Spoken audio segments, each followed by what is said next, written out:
अब हम सीख रहे हैं साइनस के पॉइंट कैसे देते हैं। देखिए साइनस क्या है, अगर हम अपने स्कल को देखें, कभी किसी खोपड़ी को देखने का मौका मिले तो उस खोपड़ी के ऊपर छोटे छोटे गड्ढे बने हुए हैं, ये साइनस के होल होते हैं। साइनस के पॉइंट साइनस के होल है, यानी कि यहाँ से म्यूकस सिक्रीशन होता है और उस म्यूकस सिक्रीशन से क्या है, आपके चेहरे पर पूरी रौनक बनी हुई रहती है। अगर आपका चेहरा मुरझाया हुआ है, झुर्रिया है, आपके चेहरा ड्राईनेस है, यानी कि कहीं ना कहीं आपका साइनस प्रॉपर तरीके से साइनस के पॉइंट काम नहीं कर रहे हैं।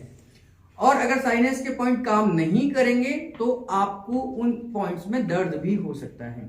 तो साइनस का मतलब है कि साइनस की कुछ हमारी जो खोपड़ी देखेंगे, कभी स्कल देखने का मौका मिले तो यहाँ छोटे छोटे गड्ढे बने हैं, यहाँ छोटे छोटे गड्ढे बने हैं, यहाँ छोटे छोटे गड्ढे बने हैं, ये यहाँ एक गड्ढा है, एक गड्ढा यहाँ पर है। तो इन पॉइंटों को हम तब स्टिमुलेट करते हैं जब फेस पर आपको पेन हो रहा हो, या आपको साइनस की समस्या हो, या साइनोसाइटिस की समस्या हो। साइनोसाइटिस की समस्या क्या है कि जो म्यूकस है वो धीरे धीरे जमा होने लग जाता है, वो नाक के पास में भी, यहां पर भी क्या है, ये साइनस का पॉइंट है। और ये म्यूकस जो निकल रहा है वो धीरे धीरे जमा होने लग जाता है और जमा होकर वो एक हार्ड लेयर बना लेता है, और ये हार्ड लेयर ये बोन के साथ जुड़ जाती है। और जब हम एक्सरे करते हैं साइनस का तो हार्ड बोन प्लस एक्स जो आपकी बोन है, हार्ड जो सरफेस है वो और बोन, वो दोनों जुड़े हुए नजर आते हैं। और एक्सरे में डॉक्टर ये फिर कहता है देखने के बाद कि आपकी नाक की हड्डी बढ़ गई है। नाक की हड्डी कभी नहीं बढ़ती, वो साइनस का जो म्यूकस है वो जमा होने लग जाता है, तो इसी को बोलते हैं नाक की हड्डी बढ़ जाना। तो अगर फेस में कहीं पर भी दिक्कत आ रही है, फेस में कहीं आपको पेन होता है तो आप साइनस का पॉइंट दे सकते हैं। साइनस के पॉइंट हमने क्या करना है, पहले हमने ग्रिपिंग बनानी है ताकि इनका चेहरा हिले ना बार बार। फिर अंगूठे को रखना है और यहाँ पर हल्के हल्के हाथ से आपने क्लॉकवाइज करना है। जिनको साइनस की एक्चुअल में समस्या होगी उनको यहाँ दर्द भी बहुत होगा, तो धीरे धीरे हमने प्रेशर बढ़ाना है। तो पहले आपने हल्के हल्के प्रेशर से 4 बार क्लॉकवाइज करना है, फिर आगे बढ़ेंगे 4 बार क्लॉकवाइज करना है। ये बीच का पॉइंट है, मुझे गड्ढे बिल्कुल साफ साफ नजर आ रहे हैं इनके।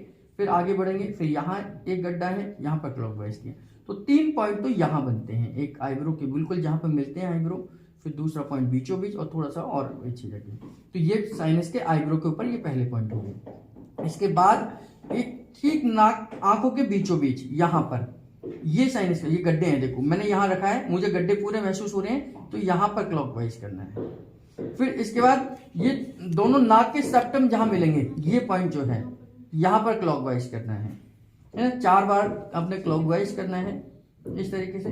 फिर इसके बाद थोड़ा सा नीचे आ जाते हैं यहाँ पर, ये पॉइंट ये साइनस के पॉइंट है। इसके बाद यहाँ पर अगर हम देखें जहाँ हमारी नाक का सेप्टम वाला भाग है, इस वाले पॉइंट को भी हम साइनस का पॉइंट कहते हैं। इसके बाद हमारी चिन के पास में एक पॉइंट आता है जिसको साइनस का पॉइंट कहते हैं। तो इन साइनस के गड्ढों को ही हम जब स्टिमुलेट कर देते हैं तो इन्हीं को हम साइनस का पॉइंट कहते हैं।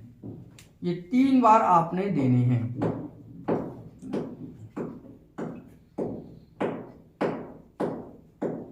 है ना, हर पॉइंट को 3 बार रिपीट करना है। एक बार जब हम क्लॉकवाइज कर रहे हैं तो एक जगह पर 4 बार क्लॉकवाइज करेंगे। इस तरीके से हम साइनस के पॉइंट देंगे।